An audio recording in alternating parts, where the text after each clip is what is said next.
एक गांव में अहमद और फहद नाम के दो दोस्त रहते थे।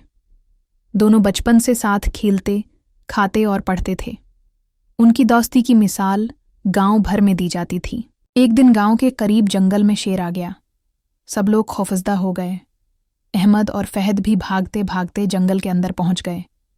अचानक शेर उनके सामने आ गया। फहद ने जल्दी से दरख्त पर चढ़कर जान बचा ली, मगर अहमद जमीन पर रह गया। उसे कुछ सूझ न रहा था। फिर उसे बुजुर्गों की वो बात याद आई कि शेर मुर्दों को नुकसान नहीं पहुंचाता।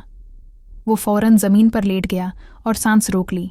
शेर अहमद के करीब आया, इसके कान के पास मुन्ना ले गया, सूंघा और फिर चला गया। अहमद महफूज रहा। जब फहद दरख्त से नीचे उतरा तो हंस कर बोला, भाई शेर ने तुम्हारे कान में क्या कहा था? अहमद ने संजीदगी से जवाब दिया, शेर ने कहा है कि ऐसे दोस्त से बच्चों जो मुश्किल वक्त में साथ न दे। फहद शर्मिंदा हो गया और उस दिन के बाद उसने सच्ची दोस्ती का हक अदा करना सीख लिया। सबक: असल दोस्त वो है जो मुश्किल वक्त में साथ दे।